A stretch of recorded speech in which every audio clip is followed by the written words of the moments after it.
Hello and welcome to Gank That Drank, a supernatural drinking game podcast. This is Season 1, Episode 7, Route 666 and Nightmare. Of course, in every episode of Gank That Drank, we assign ourselves each 2 drinking game rules, and we play along with 2 episodes of the always gravelly voiced and magnificent television show, Supernatural. After we watch and play, we will discuss both episodes while most definitely tipsy, and we will evaluate the rules we played in our quest to curate for you the perfect Supernatural Season 1 drinking game. I am Krissy. And I am Nate.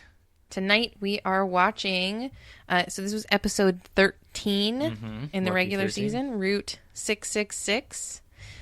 Originally aired January 31st, 2006, 5.8 million viewers.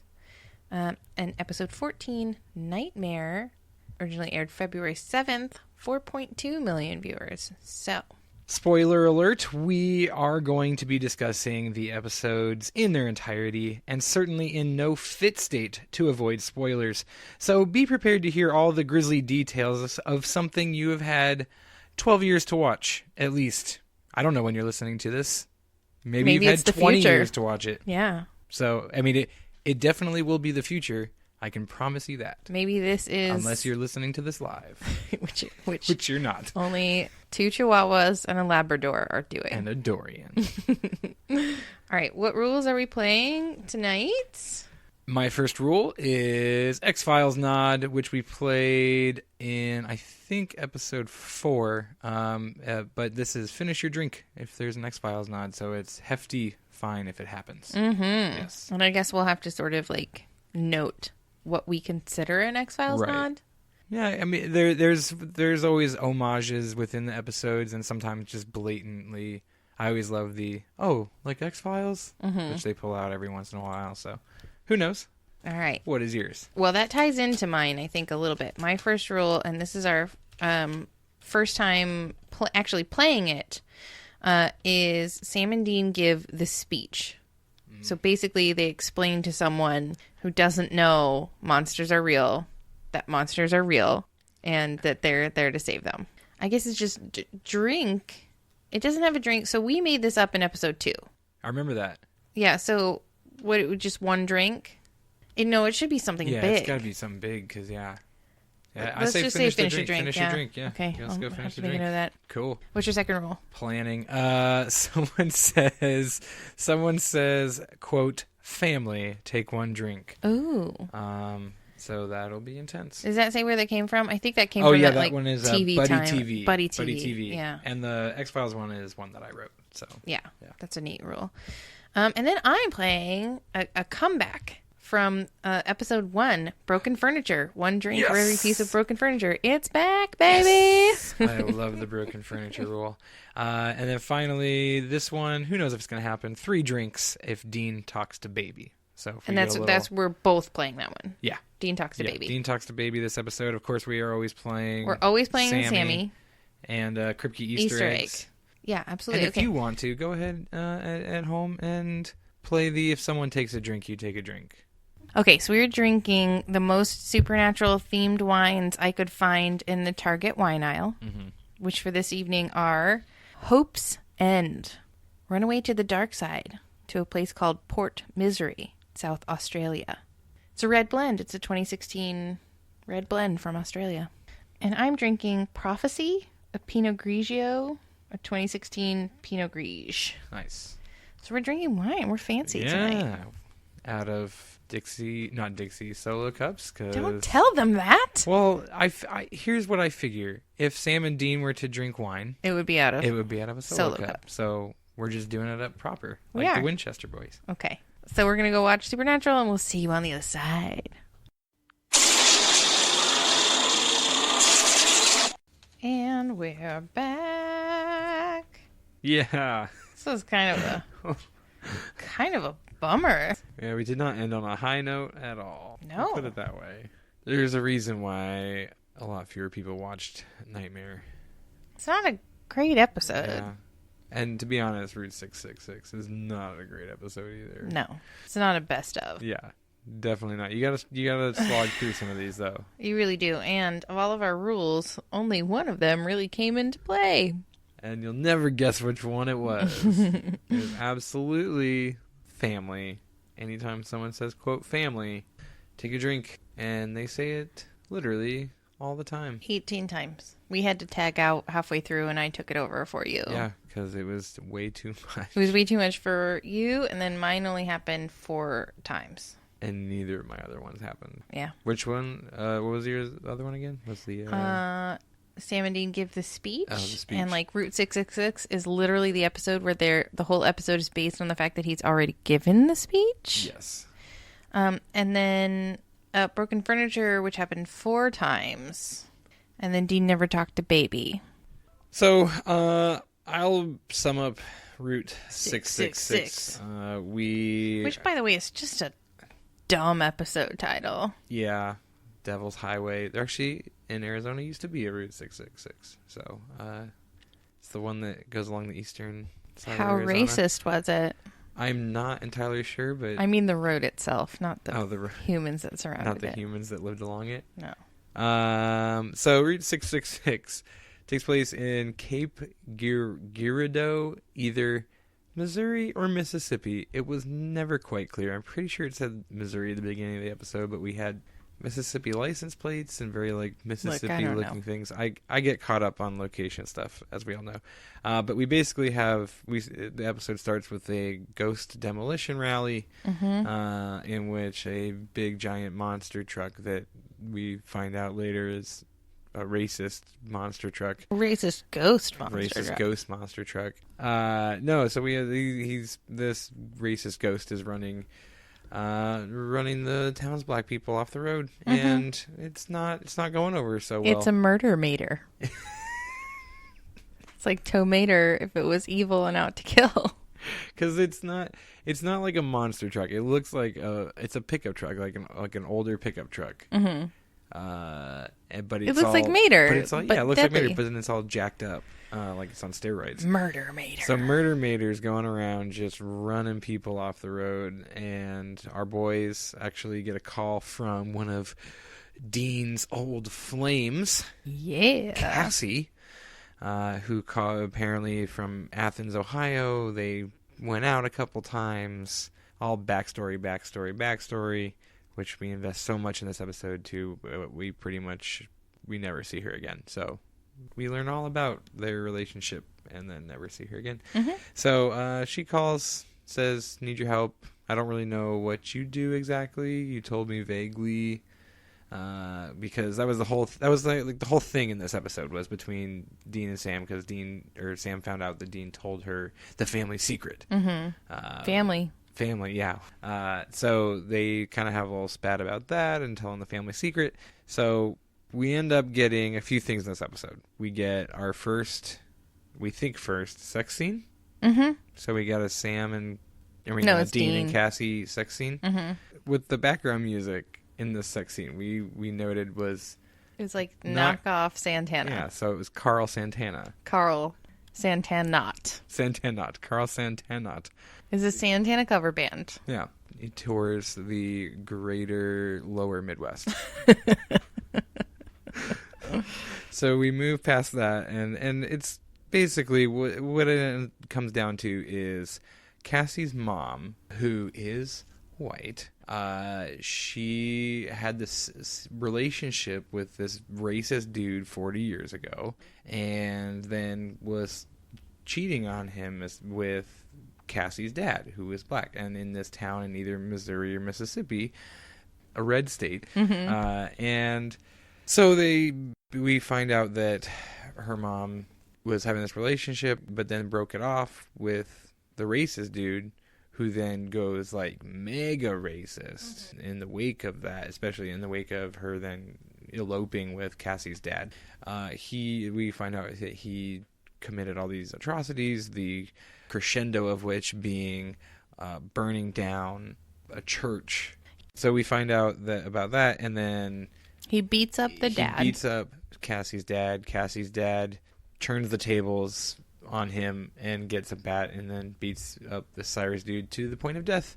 And then all his buddies... They basically Freddy Krueger him. Yeah, they Freddy Krueger him. And then here's the interesting part, and this is actually one of the probably more intriguing parts of this episode, is that we have this sheriff guy. He's a mayor. The mayor. And he gets killed in this episode by Murder Mater because he bought the land and bought the house that he lived on and then demolished it. So now Murder Mater isn't just being racist and going after black people in the town. He's going after just anyone who's wronged him. But I also think the mayor at the time of the murder helped cover it up. Which is what I was, supposed to be leading to, which and I got distracted by him. I'm not racist. I helped cover up the murder. And it's like, you are still racist. Yeah, he definitely didn't prosecute a white murderer. He pulled the, I have a black friend. I'm not racist. He did. And it was I helped those shameful. 3 black guys that one time 40 years ago. Shameful. I can't be racist. I wear a bolo tie. So, overall, this episode, meh. In the long run, I say skip it because it has to me the feel of a very special episode where Supernatural is going to tackle the issue of race as it pertains to ghosts and their vehicles. Yeah. They skip right along the surface. It's like just enough to be like, oh no, it's wrong to be racist even when you're a ghost. And that's all great, but nothing is real enough to be meaningful, and it's all superficial enough to be embarrassing. Plus, then we have just the weird love thing between Dean and Cassie, and where that ends up. It feels like this was an episode that they were like, we kind of have this idea about a racist truck, and can't fill enough time. Well, but it's season 1, so they don't know yet if they're gonna tackle like ripped from the headlines. Issues. Yeah. But there's also there are things I like in this episode, but I don't think they're worth watching. There's some feelings, there's feelings like Dean is genuinely sad that this woman has dumped him. He was ready to open up to her, but there's all these great lines in this episode where she's like, you were never ready to be emotionally vulnerable. And she's like, no, this is not a relationship. She also essentially tells him not to boss her around. Yeah. He's like her. Stay in the house. We get a cool... Be safe. And she's like, do not tell me what to do. Yeah. Another reason, though, it feels like lazy writing, though, is because they're like, oh, well, I guess we better pull him up from the swamp. And it takes them 12 minutes to rent a backhoe. At midnight. At midnight to find a truck in a swamp that's probably acres big and just drag it up and find the body. It's not wet. It's not full of mud. Right. Well, and even then we get the, we salt and burn the body. Oh, shoot, that didn't work. It's still alive and trying to kill us now. And we need to play that role. Salting and burning the body doesn't work. Or it hasn't worked. So it didn't work in Bloody Mary. They either can't find the body to salt and burn it, or salting and burning it doesn't work. Or they salt and burn the body. You take 1 drink. If it doesn't work, take 2 drinks. Okay, I like it. So we added on to that one. So yeah, it doesn't work, and the truck chases down Dean and baby, and then Sammy's just on a hunch is go to the church where the church used to be. But he gives him these absurd directions where he's like, turn right. Yeah. No, turn left. Just trust me. I'm not going to give you any actual information. Just trust me. Go 7/10 of a mile exactly and then stop. I can't get to places I've been before when I have GPS. Yeah, and he's using a paper map. And how could he... Because, those aren't to scale. So, how are you doing 7/10 of a mile, buddy, on the... I did not see a protractor. No. He's just that good, I guess. I don't know. So I think, I don't know, watch it, don't watch it. It's not good. But I also think you should not watch Nightmare. Definitely don't watch that one. But it's kind of you're watching them all just streaming one to the next, and you're like, oh, killer cars. That should be a drinking game rule. Maybe cars kill people. I can think of at least 3 episodes. 4 episodes. Are you counting the one with Paris Hilton? Yes. With the little bastard? with the James Dean car. Yeah. So we start with a car trapping someone and carbon monoxiding him to death. Then we wake up and it's Sammy having a vision. right? Yes. He's like, I'm having a vision. We've got to go. Get in the car. Let's go. So to they the Batmobile. Yeah, they race to try and stop this vision. They don't get there in time. They get to the funeral. They dress up as priests. And they are trying to get to the bottom of this. They meet the family. Sammy has another vision, this time in the middle of the day. He's just like, ouch, my head. I see something. They go to the uncle of the totally normal kid who's definitely not a murderer. Definitely not sitting in the corner by himself, shaking. Under the spoon collection, just not rocking back and forth, not yeah. talking to anyone, just being very pale. Seemed totally well adjusted. Turned inward. Yeah. Yeah. Have another vision of the uncle's death. Try to stop it. Can't stop it. It is in this episode where I wonder what the Winchester thumbtack budget must be, because you see them putting up pictures and they're just like, thumbtack, thumbtack, thumbtack, thumbtack. We don't care about motel walls and we've got all the thumbtacks. I mean, what is their overhead, though? I don't know. We never see like they throw open the trunk and there's just a little circle plastic container that's full of just tacks and paper clips. And, yeah. Who sticks their big head out of a window, though, to check it? Yeah. And then look up. I don't know. No one. That's who. No one. And, I mean, I guess he was using telekinesis, as we find out later. But that window takes the head off pretty cleanly. For a window. Then Sam has another vision. He sees the totally normal kid completely losing his shit and becoming a murderer. He's gonna...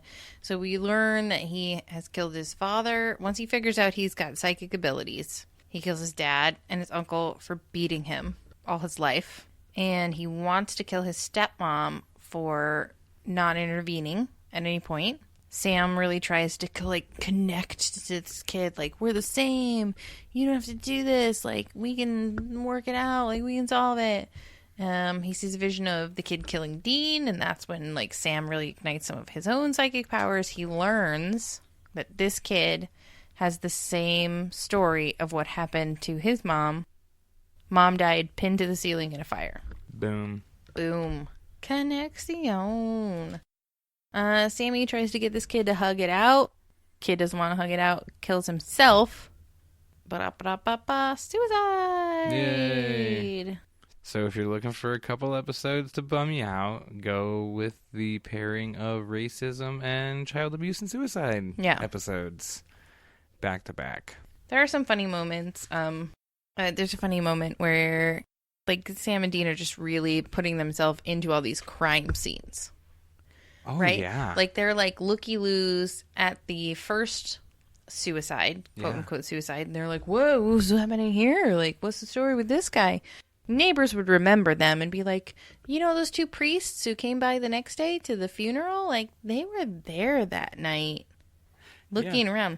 There's a detective who's investigating this going... these people are inserting themselves in the crime scene and pretending to be priests? Question mark, question mark, question mark.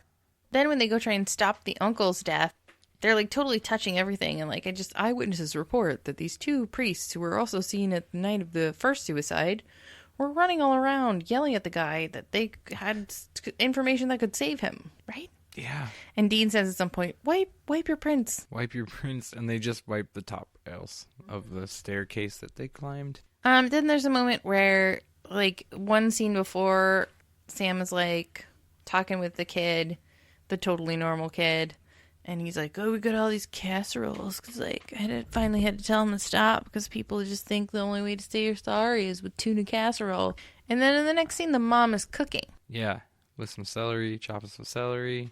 Maybe they hate casseroles. Okay. I don't know. So, yeah, I just think the characters in this are... boring. Even the kid, I mean, it's not that the actor does a good job. I think he does a solid job. It's just we don't really find out much about it. Again, they're skating on the surface of a serious issue, and they're just nope, we're just gonna skip right along. Don't think too hard about it. Dean brings a gun because he's like, we're gonna kill this kid. Sammy's like, no, you can't kill him. He's like me. And then the kid just psychically takes the gun. It's don't bring a gun to a psychic fight. Yeah. And then there's a weird moment at the end where Sammy's like, we're lucky we had Dad. Yeah, and then Dean says, well, if you replace demons with tequila, then we have the same childhood as him. Yeah. Which seemed... Yeah. Sam, no, it's not. No. Ugh. Yeah, just they two. got sad in this. I And guess then Dean is like, you got one more thing going for you. You got me. And I'm never gonna let anything hurt you, Sammy.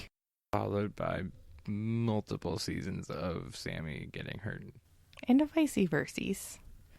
Anyway, 2 problematic episodes. Just a pair of problematic, troubling... Yeah, skip them. Skip the whole thing. Skip this episode of this podcast. Yeah. Skip wow, both you episodes. Listened all the way to here? Just forget episode 13 and 14. Go right to 15, the Benders. So I should tell everyone what's coming up next. Yeah, what's So coming we already next? talked about how the rules played out. I was excited for Sam and Dean to give the speech. It particularly did not happen, except for once I counted when they sort of explained to the kid, and I finished my drink. Broken furniture. We counted murder furniture as the window. And then it only happened 4 times even with that. No Dean talks to baby. No X-Files nods. We already said. And someone says family happened 18 times. That rule is intense. Mm-hmm. That's definitely a rule that you'd have to somehow modify, I think. Like how in the Dawson's Creek, when there originally was a rule of anytime they say someone's name, had to be modified to anytime they say someone's full name, because they literally say each other's names Too much. 800 times an episode. So maybe if we find a tweak for the family thing, or yeah, maybe it's a pass it on. Mm-hmm. Maybe it's like you do it as a rotation with everyone in the room. So one time it's you, next time right. it's me, next time it's each Right. time it passes on. Passes on. Maybe you have a specific drink that is the family drink, like it's in a special cup, and so Yeah. you just pass it on so you don't have to remember who's next. Just like if you have that drink in your hand, then it comes to you. If they say Right. family, you drink it, you pass it to the next person. And then everyone gets mono. I was going to say, other than the grossness of sharing a cup with however many other people you're with. Because, We all get 2 months off of work because we've got a communicable disease. that doesn't have a cure. So what is next? Our next episode of Gank That Drank, we'll be watching The Benders and Shadow and playing along with all new drinking game rules, so be sure to join us. Do you have a suggestion for drinking game rules, or maybe a suggested cocktail? Did you play along and want to let us know how it went? Then comment on the blog at mostexcellentpod.com, or join and comment on our Most Excellent Pod Facebook group. And if you're in the Phoenix area, you can find Krissy and Nate at the National Comedy Theater. It's nctphoenix.com. Thanks for listening, and remember your Gank That Drank lessons learned. I think it's just going to be don't watch these overhauling. episodes. Don't watch these episodes. That's your lesson. And don't try and quote unquote tackle heavy issues and just skate along the surface. Yeah. Dig deep into those issues. Or just don't. Or just don't do it. But you should. But if you're don't. Look, not everyone can be the ranch. No, God, Nate. Next up on our ranch podcast. Which, starting, by the way, coming soon, ranch podcast. Yeah, which they fired Danny Masterson from. That would be a topic of conversation on the ranch podcast. Okay, it sure would. But on the Supernatural podcast. This week's lesson learned is don't watch these episodes. Just done and Don't dip a toe in these waters and then be like, I think we've covered it. And if you have listened this far into this episode of this podcast, please do not go back and re-listen to it. What? Speaking to the people listening I don't all the way to understand. the end. Why wouldn't... Who would go back? And then why shouldn't they? I don't know. I don't know. Maybe they need to listen twice to every podcast. Maybe they're OCD. All right. Well, while you're out there Recommend. saving people and hunting things, keep the Most Excellent Podcast motto in mind. Be excellent to each other and Party on, dudes.